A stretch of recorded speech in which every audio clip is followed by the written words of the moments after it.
A liturgia de hoje é como que um apelo para que a luz de Deus brilhe. Por isso, diz a primeira leitura, diz o Evangelho, diz a salmodia, uma mesma temática.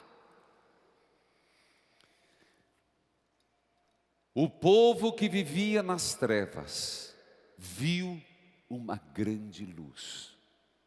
E para os que viviam na região escura da morte, brilhou uma luz. Diante disso, nós temos que compreender a vida pública de nosso Senhor. Jesus nasceu na cidade de... Ai, que dúvida, faz isso comigo não, gente. Galileia não, Belém. É Natal de Jesus, festa da alegria, de esperança e luz. Aí tem a estrela de Belém. Depois, o que aconteceu com Jesus? Logo cedo, muito cedo, em sonho, São José dormindo. São José, providenciai. São José, providenciai. São José, providenciai. Enquanto dorme, ó São José, da mesma forma que Deus te revelou a necessidade de fugir para o Egito, revele-nos a consolidação da obra evangelizar, traga-nos novos associados, providencie São José. É o que eu tenho pedido tanto. Muito cedo, ainda, apareceu em sonho, José dormindo, intercedendo. Ele não é um dormir como nós. Jesus foi para o Egito, tanto que lá no Cairo, tem a igreja, aonde está o lugar onde Maria, José e Jesus viveram. Depois, Jesus retornou para onde? Para Belém, avisado em sonho, São José, providenciai. Jesus foi para Nazaré, e lá permaneceu de uma forma anônima, durante seus primeiros 30 anos. O último relato de Lucas, Jesus com quantos anos? 33. 12, quem reza o terço, pelo amor de Deus, perda encontro de Jesus. Dos 12 aos 30, não se sabe. Por favor, chega de teorias de conspiração e de fazer Jesus um extraterrestre. Há muitas teorias, se não está na Bíblia, é um princípio básico. Há muitas outras coisas a serem escritas, diz um dos evangelistas. O que foi escrito é para a vossa edificação. Partindo desse pressuposto, entre os 12 e os 30 anos, não aconteceu nada de relevante que chamasse atenção. Nossa Senhora seria a primeira a contar a Lucas. Aos 30 anos, sim, Jesus estava morando em Nazaré. Oh meu Deus, parece que eu estou falando com quem não lê Bíblia. Jesus estava em Nazaré. Gente, vamos para a Terra Santa. Eu vou para os 50 anos da renovação carismática católica. Vamos fazer peregrinação. Duvido que você vai esquecer, porque eu fico ali matutando, até a pessoa aprender. Nazaré. Só que Nazaré, gente, até hoje é uma aldeiazinha. Nazaré fica num canto da Galileia. Jesus, com muita clareza, e o texto nos oferece isso, Jesus vai de Nazaré para a cidade de Cafarnaum.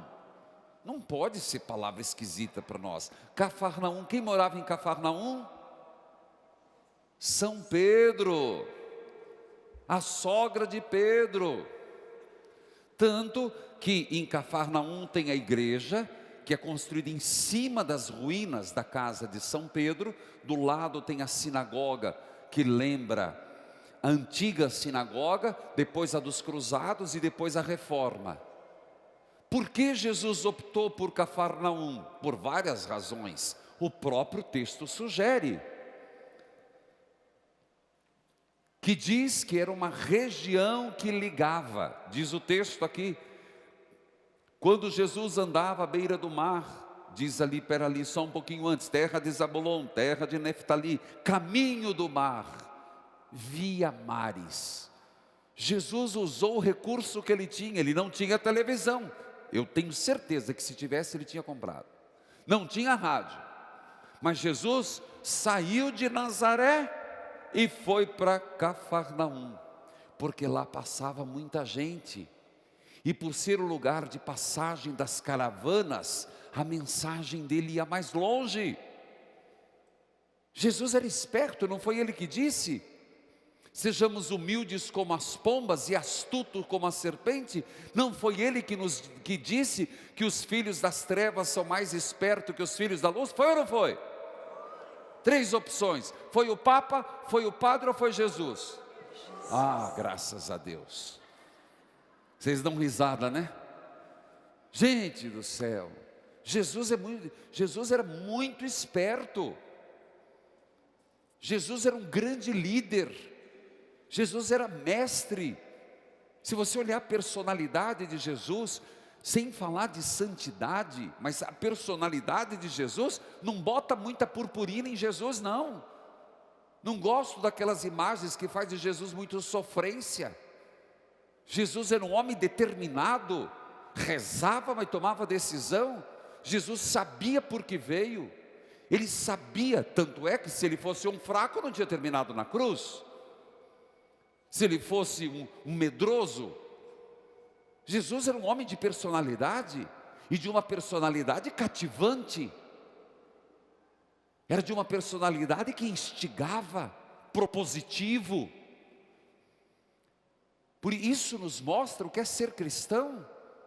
Não é ficar com cara de Maria Madalena, tanto faz como fez. Chora, vai para casa. Na primeira dificuldade desiste. Cadê as lideranças que são firmes, propositivas, determinadas, corajosas? Jesus saiu de Nazaré propositalmente e foi a Cafarnaum para que a mensagem dele ecoasse. E quando as caravanas passassem pela via mares, a semente fosse, a mensagem ia além. Tem mais. O texto nos diz, e aqui volta a primeira leitura, começa dizendo o profeta Isaías uma promessa. O povo andava na escuridão, e é verdade. Sem Jesus não tem sentido. Tira Jesus do cristianismo, somos todos judeus. Se não somos judeus, somos muçulmanos. O que nos distingue dos muçulmanos? Jesus. O que nos distingue do judaísmo? Jesus. O que nos distingue do espiritismo? Jesus é o Salvador. Não, padre, o senhor entrou. Não.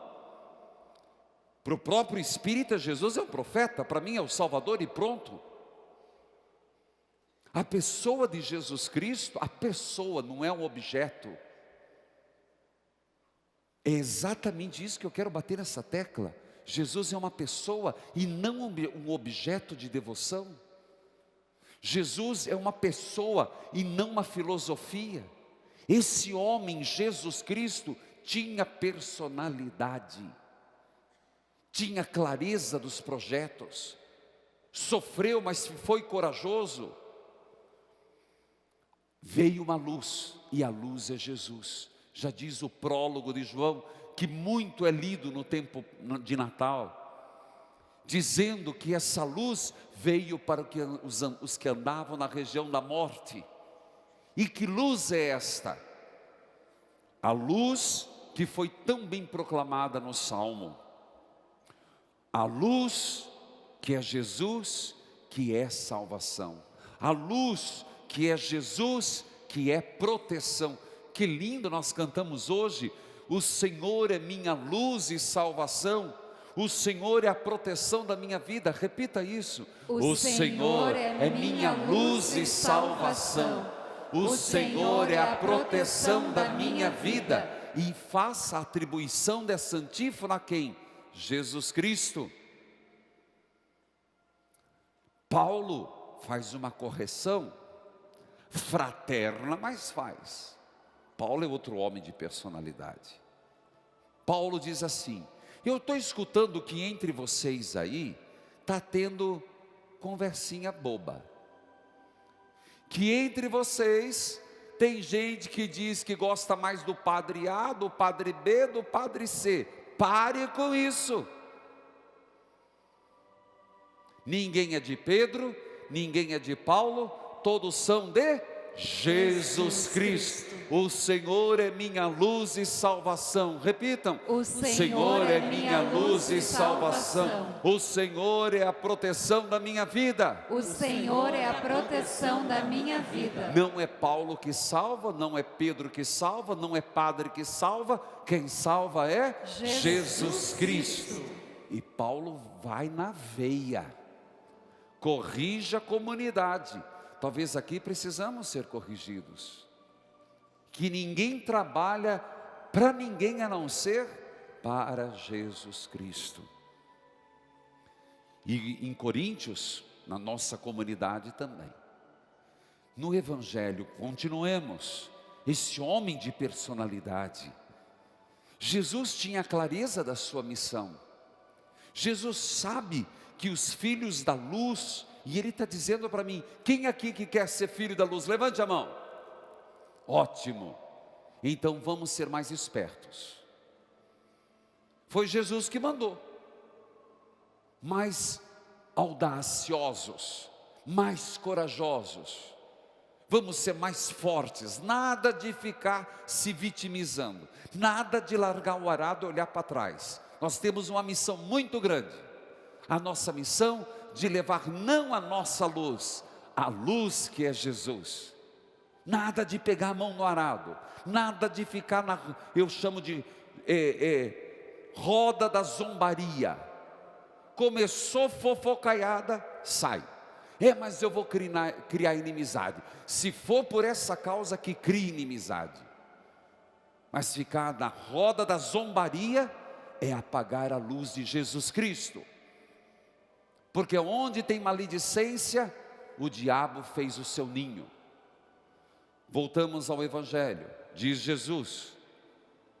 Jesus, a partir de Cafarnaum, na casa de São Pedro, Jesus começa a sua vida pública. Dos 30 aos 33.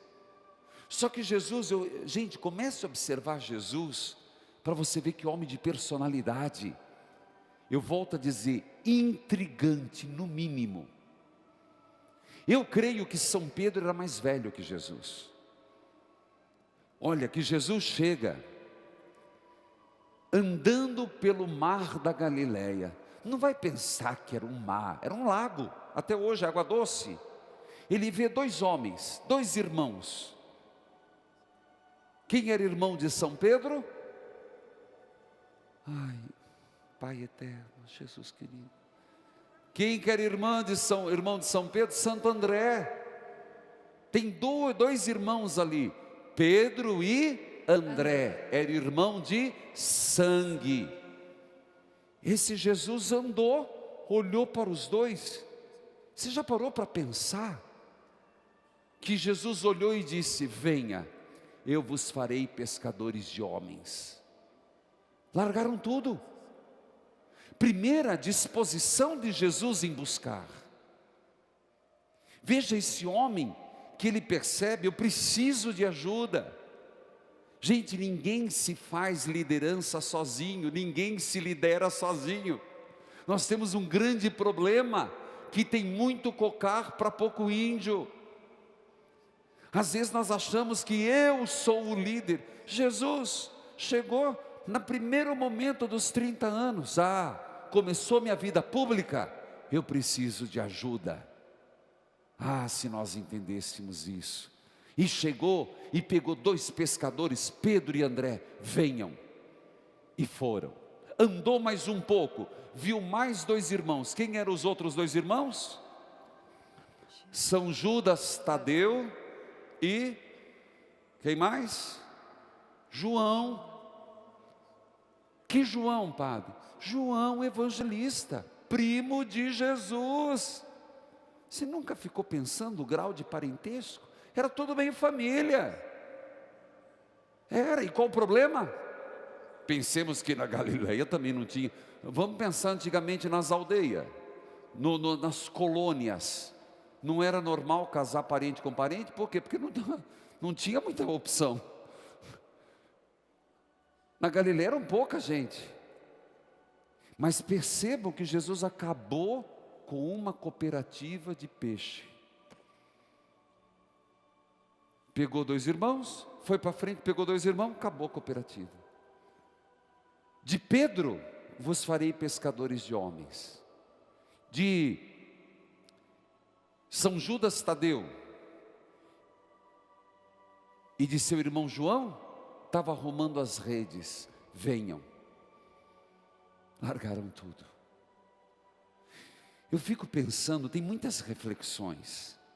Eu já dei várias pistas. Mas eu fico pensando que nós como cristãos devíamos ser assim. Personalidades que atraísse para Deus. Sem medo, sem meio termos. Sem decisões. A nossa fé não é na base do achismo. Eu acho que, não, eu creio.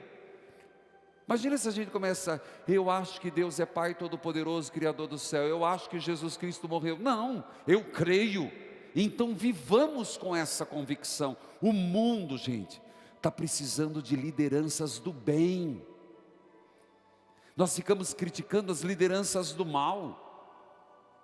Mas você pode acreditar, as pessoas estão necessitadas, as crianças precisam de lideranças do bem, os jovens precisam de lideranças do bem, os adultos precisam de lideranças do bem. Por isso que nós temos que estimular, não estou falando na política, que os casais bem casados sejam lideranças, que os jovens sejam lideranças dos próprios jovens, que crianças sejam lideranças das próprias crianças, que surjam profetas nos dias de hoje, como São João Batista, como São Sebastião, como tantos santos e santas.